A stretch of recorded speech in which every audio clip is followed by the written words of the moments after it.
오늘 말씀의 제목은 이유 있는 기쁨이라는 제목으로 함께 말씀을 나누도록 하겠습니다.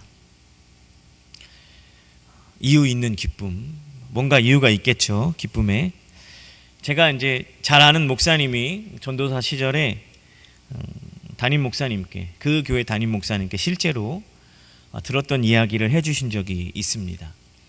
이 목사님은 한 달에 한 번 교도소를 이렇게 설교하러 이렇게 들어가셨다고 합니다. 교도소에서 설교를 제가 해보진 않았지만 얼마나 그 분위기가 험악할지 예상이 됩니다. 그러던 어느 날 설교하는 가운데 이런 말씀, 이런 내용이 있었다고 합니다. 하나님께서 함께 하시면 그곳이 어디든 천국입니다. 아멘 하셨나요? 네. 이 내용에 어떤 설교 내용에 문제는 전혀 없죠. 또 강단에서 자주 선포되어지는 말씀이기에 이 설교를 목사님이 마칠 때쯤 한 제소자가 벌떡 일어나더니 이제 이분이 이렇게 리얼하게 얘기해 주셨어요. 이 목사 양반, 당신이 말하는 하나님과 같이 있으면 어디든 천국이라며. 그럼 어디 한번 여기 있어 보든가. 이렇게 이야기를 하더랍니다. 반문, 질타, 비아냥, 이 모든 게 섞인 이야기를 이렇게 하더랍니다. 갑자기 분위기가 안 좋아져서 목사님이 뭔가 대답하려고 하는데 이제 내려올 수밖에 없었다고 이렇게 말씀을 하시더라고요. 이 설교의 내용이 틀린 부분은 없습니다. 하나님 함께 하시면, 또 하나님의 통치가 우리를 다스리시는 곳이면 그곳이 천국인 거죠. 그러나 세상 사람들은 그런 사실을 전혀 모릅니다. 그것이 성도와 세상의 차이죠. 그리고 아주 가끔, 자주는 아니지만 우리도 고난과 환난이 닥칠 때 하나님 어디 계십니까? 이렇게 찾으면서 질문하죠. 그러면서 정말 내가 있는 곳이 천국인가? 라고 이렇게 스스로 질문하고 고민할 때가 있습니다. 여러분 지금 계신 곳은 어디입니까? 여러분이 지금 사시는 곳은 어디입니까? 표정은 저는 구단지에 살고 있습니다. 이런 표정인데, 우리의 삶에서 일어나는 어떤 일들, 어떤 그 영향 때문에 우리는 천국과 지옥을 왔다 갔다 합니다. 100% 만족할 수 있는 답은 아니지만 답을 내려본다면, 왜 그럴까? 답을 내려본다면 더디 믿기 때문이고 또 우리가 믿음이 없기 때문입니다. 현재 내가 서 있는 이 자리가 해석이 안 되고 이해가 안 되기 때문에 우리는 왔다 갔다 하는 것이죠. 그래서 이건 내가 원하는 결론이 아니야 라고 회피해버리고 도망가기 바쁩니다. 회피하고 도망한다는 것은 이 문제의 책임은 자신에게 있는 것이 아니라 하나님께 있다 라고 책임을 돌려버리는 것이죠.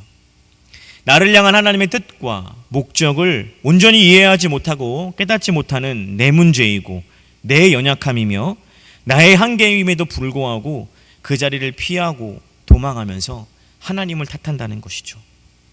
만약 여러분들이 전도하고 또 여러분들이 모은 성도들을 모아서 세운 교회에서 여러분들이 잡힌 것 때문에 성도들이 어떤 신앙에 또 삶에 흔들린다는 소식을 여러분들이 접하게 되었다면, 여러분들이 그 빌립보 교회에 직접 편지를 쓰는 바울이 아니라 여러분이라면 뭐라고 쓰시겠습니까? 한 번도 생각해 본 적 없으시죠? 저는 이제 말씀을 준비하면서 난 뭐라고 썼을까 고민하는데요, 이렇게 썼을 것 같습니다. 하나님 이렇게 하시는 이유를 나도 모르겠다. 하나님 어쩌시려고 이러시냐. 지금 내가 여기 갇혀 있으면 누가 복음을 전하냐. 나도 답답하다. 이렇게 빌립보 교회에게 썼을 것 같아요. 저라면 그렇게 썼을 것 같습니다. 여러분들은 어떻습니까? 근데 바울은 여기서 기뻐하라 라고 말하고 있어요. 우리는 이런 상황이 되면, 지금 이렇게 되면 하나님을 원망하고 하나님께 책임을 돌리고 도망가기 바쁠 것 같은데, 바울은 이 상황에서 기뻐하라 라고 명령하고 있다는 것입니다. 오늘 기뻐하라 명령한 그 이유에 대해서 우리가 좀 깊이 있게 살펴보려고 합니다. 빌립보 교회에 편지하면서 바울이 해명하고 설명해야 하는 것들 중에 가장 핵심적인 내용이 무엇이냐? 자신이 감옥에 갇혀버린 이 상황이 무엇을 뜻하고 무엇을 의미하는지 빌립보 성도들에게 이해시켜야 했습니다. 만만치 않은 문제죠. 몇 번을 뒤집어 생각해봐도 바울이 잡힌 것은 복음의 진전에 전혀 도움이 되는 일이 아니었습니다. 그리고 기뻐할 만한 일도 아니었습니다. 그런데 그런 일들이 현실에서 실제 일어난 거죠. 성도들은 당황할 수밖에 없습니다. 하나님의 복음을 증거하는 전도자가 잡혔다는 것을 이해하기 어려웠을 것이며 잡힘으로 인해 복음이 막히게 되는 것은 아닐까라는 두려움과 염려 가운데 빠질 수밖에 없었던 것이죠. 바울이 12절에 뭐라고 얘기합니까? 오늘 말씀 12절을 같이 한번 볼까요? 시작.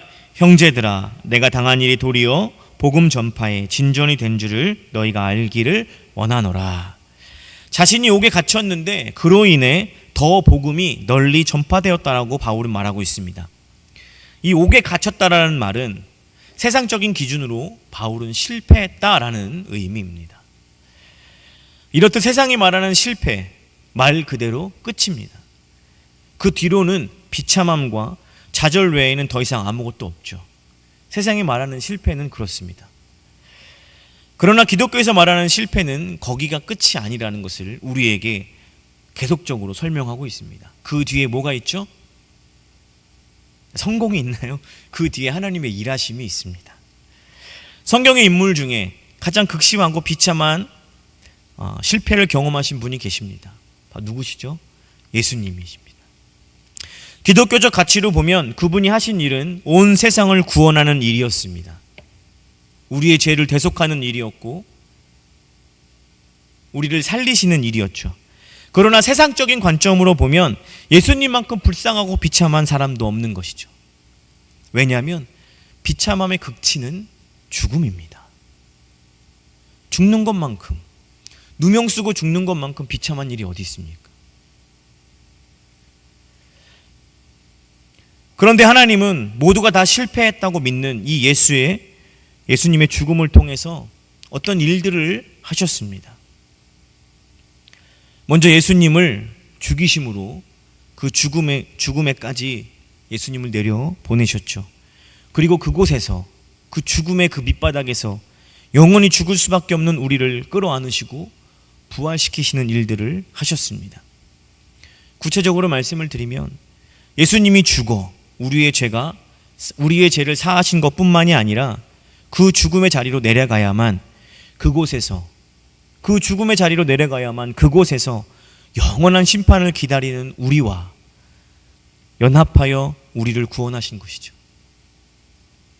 예수님이 죽어야만 가능한 일들입니다. 기독교는 실패가 끝이 아니라는 것의 가장 명확한 증거가 바로 부활입니다. 하나님은 절대로 실패하지 않는 분이십니다. 믿으십니까? 여기서 끝이 아니라 예수님의 죽으심 이후에 하나님께서 어떻게 역사하시냐면요, 예수님을 따르던 자들이 자연스럽게 예수님이 죽으면 와해될 것이다라고 당대 기득권층들은 생각했었습니다. 그런데요, 이들이 부활하신 예수님을 만나고 성령님을 경험하면서 한 번의 설교로 몇천 명씩 돌아오는 기적들이 일어납니다. 사도들이 생각하기에 이대로만 가면 땅 끝까지 복음이 전해지는 것은 순식간에 일어난 일이겠구나라고 생각을 했겠죠. 예수님께서 금방 다시 오실 것이다.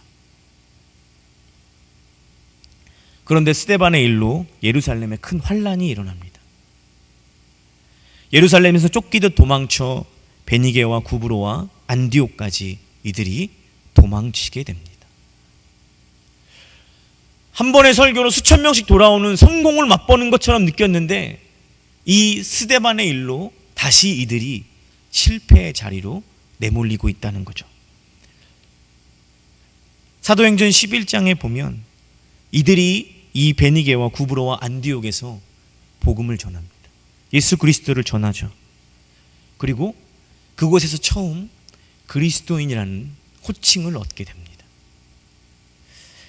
그 이후 교회사 내내 하나님은 실패를 통해서 여전히 일하고 계시다는 것을 우리는 확인할 수 있고요.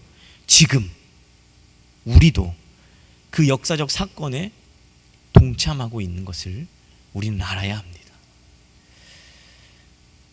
세상의 눈으로 보면 죽고 쫓겨가고 매맞고 갇히는 일은 실패이고 비참함이며 끝입니다. 그런데 그때 하나님은 비로소 일하기 시작하신다라는 것입니다. 오늘 바울이 옥에 갇힌 이후에도 하나님은 여전히 자신의 뜻을 이루어가고 계십니다. 어떻게 이루어 가시냐면 각자의 열심으로 복음이 전파되는 일이 일어난 것입니다. 오늘 우리 말씀 14절부터 우리 17절까지 같이 한번 읽어보도록 하겠습니다. 14절부터 17절까지 같이 읽겠습니다. 시작. 형제 중 다수가 나의 매임으로 말미암아 주 안에서 신뢰함으로 겁없이 하나님의 말씀을 더욱 담대히 전하게 되었느니라. 어떤 이들은 투기와 분쟁으로, 어떤 이들은 착한 뜻으로 그리스도를 전파하나니, 이들은 내가 복음을 변증하기 위하여 세우심을 받은 줄로 알고 사랑으로 하나, 그들은 나의 매임과 괴로움을 더하게 할 줄로 생각하여 순수하지 못하게 다툼으로 그리스도를 전파하느니라. 이 말씀에 적절한 이해를 돕기 위해서 어떤 예를 설명드릴까, 무엇으로 설명을 드릴까 하다가 제럴드 시처의 하나님의 은혜, 하나님의 뜻이라는 책에서 나온 내용을 여러분들에게 말씀을 드리려고 합니다. 제럴드 시처는 한 음주운전자의 난폭 운전으로 인해서 그 자리에서 자신의 어머니, 자신의 아내, 자신의 막내 딸을 잃습니다. 그리고 20년이 지난 후에 이 책을 씁니다. 그는 자신의 책에서 끊임없이 하나님께 묻고 또 묻고 또 묻습니다. 하나님의 뜻이 무엇인지. 저자는 20년이 지난 이후에 자신의 책에서 이렇게 고백하고 있습니다. 자신이 당한 고난을 통해 깨달은 것은 하나님의 뜻은 우리가 반드시 선택해야만 하는 어떤 것이 아니라 하나님의 나라와 영광을 위해 우리가 하는 모든 선택이 하나님의 뜻이 될 수 있다라고 말합니다. 그러면서 시처는 우리가 해야 할 일은 하나님의 뜻이 무엇인지를 알기 위해 고통스러워하며 불안하며 두려워할 것이 아니라 지금 이 순간 충실하라고 말합니다. 제랄드 시처는 자신의 과거를 우리가 어찌할 수 없고 다가올 미래도 우리가 어찌할 수 없다. 우리가 어찌할 수 있는 것은 지금 이 순간이기 때문이다. 그래서 우리는 오늘 지금 이 순간 하나님께서 기뻐하시는 뜻대로 살아야 한다. 일상을 가볍게 여기지 말고 오늘의 하나님의 나라와 영광의 관점에서 살라라고 말합니다. 정리하면 그가 그 책에서 내린 결론은 현재 내가 어떤 선택을 하든지 간에 나에게 주신 순간을 기쁘게 살아날 때 하나님의 뜻이 언제나 나를 선하게 인도하신다라는 것을 이 시처는 20년이 지난 후에 깨닫게 되었다라고 말합니다. 시처는 우리가 감히 상상할 수도 없을 만큼 고난과 고통을 통해서 하나님이 누구신지, 하나님이 더 깊고 넓은 뜻이 무엇인지를 깨닫게 하셨습니다. 하나님의 뜻을 깨닫는데 꼭 그런 방법을 써야 할까요? 자신의 어머니와 아내와 막내딸을 그 음주운전자에게 한 번에 잃게 꼭 하셔야 합니까? 꼭 그런 방법을 사용하셨어야 할까요? 우리는 모릅니다. 하나님의 일하시는 방법을 우리가 다 알 수 없죠. 지금 빌립보 교회에 하나님의 일하심이 그렇다는 겁니다. 우리가 생각할 때 이 복음 전파가 이런 방법이 쓰여서 복음 전파가 되면 안 될 것 같은데 바울은 그것으로 복음 전파가 돼도 괜찮다라고 말하는 것이죠. 우리는 너무 우리의 틀에 갇혀서 우리가 생각하는 방법대로만 주님의 복음이 전파되어야 된다라고 생각하고 계시진 않습니까? 우리 삶에 일어나는 많은 일들이 긍정적인 일은 하나님이 하신 일이고 부정적인 일은 이건 뭔가 문제가 있는 것이다 라고 혹시 해석하고 계시진 않습니까? 하나님이 무엇으로 일하시는지 고린도전서 1장 26절부터 29절에 이렇게 말하고 있습니다. 형제들아 너희를 부르심을 보라. 육체를 따라 지혜로운 자가 많지 아니하며 능한 자가 많지 아니하며 문벌 좋은 자가 많지 아니하도다. 그러나 하나님께서 세상에 미련한 것들을 택하사 지혜 있는 자들을 부끄럽게 하려 하시고 세상의 약한 것들을 택하사 강한 것들을 부끄럽게 하려 하시며 하나님께서 세상의 천한 것들과 멸시받는 것들과 없는 것들을 택하사 있는 것들을 폐하려 하시나니 이는 아무 육체도 하나님 앞에 자랑하지 못하게 하려 하심이라 라고 말합니다. 이 무슨 말이냐면 하나님은 우리를 부르셔서 하나님의 일을 복음을 전하는 일이든 그 어떤 일이든 하게 하실 때 우리의 가진 것, 우리의 능력이나 우리의 것으로 하지 않고 우리가 없는 것, 하나님이 갖고 계신 것으로 일하신다라는 뜻입니다. 그러니 내 것으로 하는 것이 아니라 내 능력으로 하는 것이 아니라 하나님의 것으로 하나님의 뜻과 계획과 하나님의 것으로 하시기 때문에 실패할 수 없다라는 거죠. 우리는 실패할 수 있으나 우리의 인생은 실패할 수 있으나 영원이라는 큰 틀에서 보면 하나님은 실수도 실패도 하지 않으신다는 거죠. 오늘 사도 바울이 빌립보 교회 성도들에게 하나님은 실패 그 자리, 비참함과 절망의 그 자리에서도 우리에게 없는 것으로 하나님 여전히 일하고 계신다라고 말하고 있는 거예요. 바울은 자신이 이 옥의 갇힘으로 깨닫게 되어진 것들입니다. 마치 제럴드 시처 목사님처럼 옥에 갇히고 나서 내가 갇혔는데 복음이 전파되지 않을 줄 알았는데 아니네. 하나님 다른 방법으로 내가 없는 방법으로 내가 사용하지 않은 나의 능력과 나의 것이 아닌 하나님의 것으로 하고 계시다라는 것을 바울이 깨달았다는 거죠. 바울은 하나님의 일하심이라는 큰 틀 안에 복음이 전파되는 그 일에 있어서 선한 의도가 아님에도 그는 기뻐한다라고 말하고 있는 거죠. 왜요? 하나님의 큰 틀 안에 보면 이것이 복음 전파의 하나님의 방법이라는 것 사도 바울이 깨달았다는 겁니다. 오늘 말씀 18절을 우리 같이 한번 읽어보도록 하겠습니다. 18절입니다. 시작.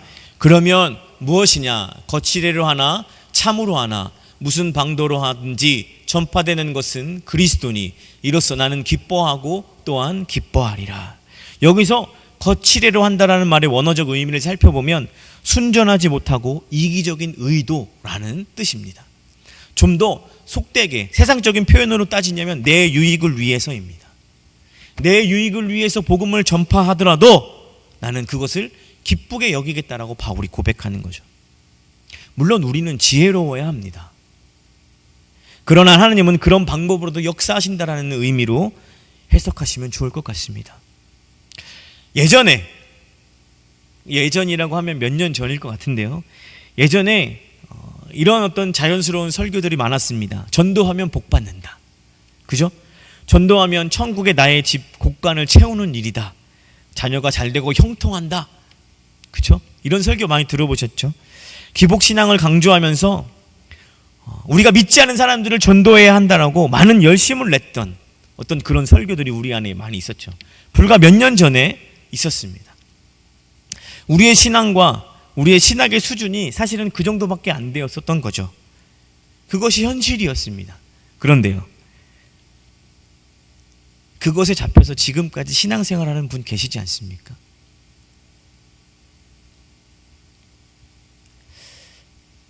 지금 우리들의 실력은 이미 그 수준과 그 실력을 뛰어넘었습니다. 그러나 하나님은 우리가 실력 없는 그 상태, 우리의 신앙이 그만큼인 상태에서 그때에도 그 실력과 그 상태로 역사하셨다는 거죠.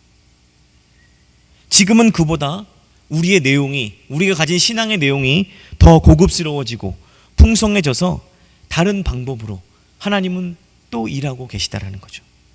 우리가 다 경험한 바입니다. 우리는 자꾸만 성공하려고 합니다. 그래서 나의 열심과 수고와 노력과 오름을 내가 가진 것으로 증명하려고 하죠. 그래서 우리는 실패를 두려워합니다. 왜요?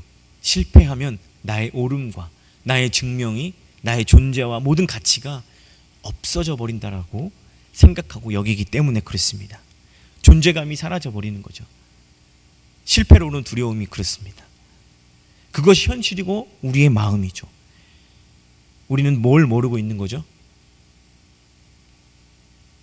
실패 가운데에도 일하시는 하나님을 모르고 있는 겁니다. 예수 그리스도의 그 죽음 속에서 그 죽음이 끝이 아니라 여전히 일하시는 바울의 갇힘으로 실패가 아니라 여전히 그 실패 속에서 일하시는 하나님을 모르고 또 믿고 있지 못하는 거죠. 제가 주일날에도 한번 말씀을 드린 적이 있는데요. 여러분들 자녀에게 오늘 어린이날인데요.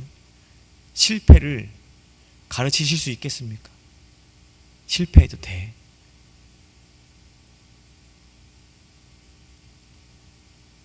이건 정말 중요한 문제입니다. 내가 실패 가운데, 실패 이후에 하나님의 일하심을 믿지 못하는데 내가 내 자녀에게, 내 아이들에게 실패를 가르칠 수 있을까요? 넌 성공해야 돼. 세상에서 영향력을 발휘해야 돼. 그렇게만 다그치고 우리가 우리 아이들을 잘하냐고 가르치고 있지 않습니까? 사도 바울은 빌립보서 마지막에 우리가 좋아하는 아주 유명한 말을 했습니다. 4장 13절입니다. 우리 자막을 보시고 같이 한번 읽어볼까요? 시작. 내게 능력 주시는 자 안에서 내가 모든 것을 할 수 있느니라. 하나님께서 능력을 주시면 우리는 하지 못하는 일이 없습니다. 그죠?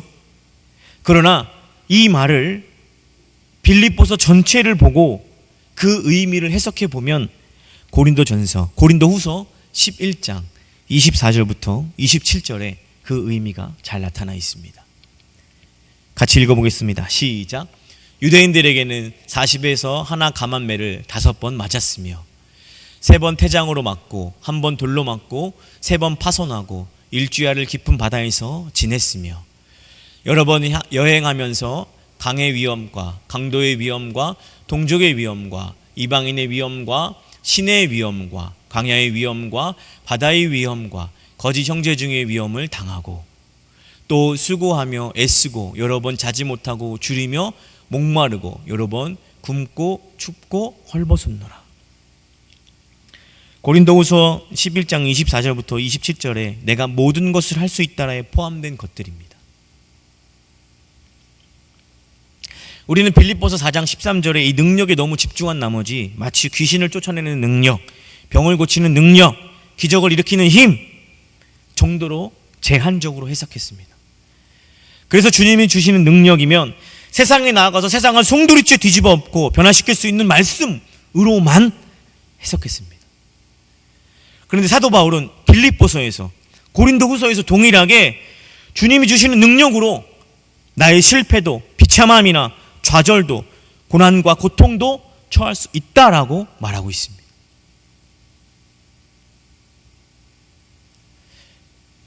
여러분 오늘 말씀 앞에 솔직해지셨으면 좋겠습니다. 여기서 누가 실패하고 싶습니까? 누가 낮아지고 싶습니까? 자신을 증명하려고 싶고요. 내가 이만큼 했다라고 뽐내고 싶지 않습니까?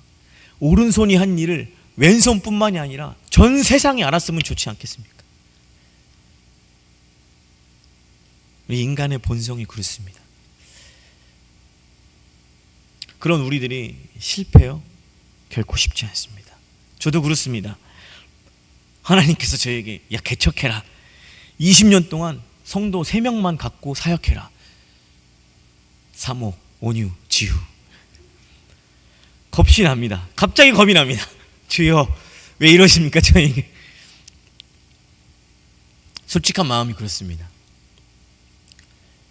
그런데요 그 자리에 가보면 제럴드 시처 목사님처럼 바울처럼 깨닫는 게 있습니다. 알게 되는 것이 있더라는 것이죠. 사랑하는 성도 여러분, 오늘 바울이 빌립보에서 그렇게 기뻐하라라고 명령한 이유는 자신이 실패했음에도 묶여 있어도 그 자리에서 일하시며 역사하시며 하나님 자신의 뜻을 이루어 가시는 하나님을 바울이 믿었기 때문입니다. 믿음이 실제가 되고 실체가 있는 삶을 살았기 때문에 이렇게 이야기할 수 있는 겁니다. 실패가 두려운 건 인간이면 누구나 있는 마음입니다. 그러나 도망치고 회피하는 건 하나님이 기뻐하시는 뜻이 아닙니다. 지나온 과거가 고통으로 인한 원망과 한숨뿐이었다면 지나간 과거를 그대로 두십시오. 우리가 지금 후회한다고 우리의 과거는 변하지 않습니다. 또 계속 고통스러운 선택으로 우리의 미래를 고통 속에 보내게 하지 마십시오. 내가 고통을 선택한다고 해도 우리의 미래는 계속 고통스러울 뿐 그 미래가 바뀌는 것은 아닙니다. 그럼 우리의 선택은 지금 주어진 현실을 살아가는 것입니다.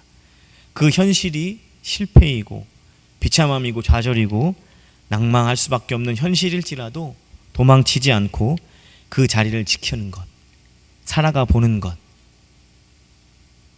그것이 하나님께서 우리를 향한 기쁘신 뜻이라고 저는 믿습니다. 예수님께서 우리를 보냄이 양을 이리 가운데로 보냄과 같다라고 말씀하셨습니다. 하나님 우리를 왜 깊은 산속이 아니라 세상 한가운데 데려다 놓으셨을까요? 왜 인생이라는 것을 살게 하셨을까요? 여러분, 우리는 빛의 자녀입니다. 어둠은 그 빛을 싫어할 수밖에 없습니다.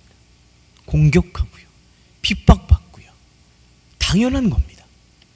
근데 하나님은 우리를 저 깊은 산골로 몰지 않으시고 세상 한가운데 데려다 놓은 분명한 이유와 뜻과 목적이 있다는 겁니다.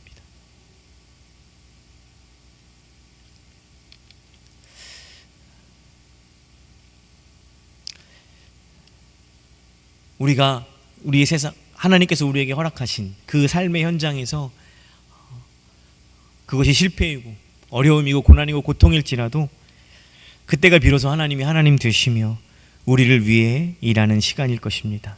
그래서 우리의 삶이 복될 수 있습니다. 그래서 기쁨의 이유가 있는 것이죠. 마지막으로 묻겠습니다. 여러분들은 여러분 자녀에게, 또 이 영상을 보고 계신, 유튜브로 보고 계신 성도님들 자녀에게 실패해도 된다라고 말해 주실 수 있으십니까? 정말 그 실패 가운데 역사하시는 하나님을 온전히 믿는 것이 무엇인지, 그 하나님을 신뢰한다는 것이 무엇인지, 지금은 실패하는 것 같지만 영원이라는 큰 틀 안에서 보고 보면 그것은 실패가 아닐 것입니다. 두렵습니다. 저도 온유에게 또 지유에게 실패를 가르쳐야 한다는 사실이 두렵습니다. 그러나 기독교의 가장 중요한 가치는 그 실패 속에서 여전히 일하시는 하나님, 그 실패 가운데 끊임없이 일하시는 하나님이 그 부활의 하나님이고, 그 죽음의 그 절망 끝에서 우리와 연합하여 우리를 살리신 하나님이시라는 겁니다. 사랑하는 성도 여러분, 우리를 장성한 분량에 도달케 하시는 하나님을 온전히 믿음으로 말씀이 우리의 삶의 실체가 되고 실제가 되어 복되고 영광스러운 삶을 살아가시기를, 또 살아내시기를 주님의 이름으로 축복합니다. 기도하겠습니다.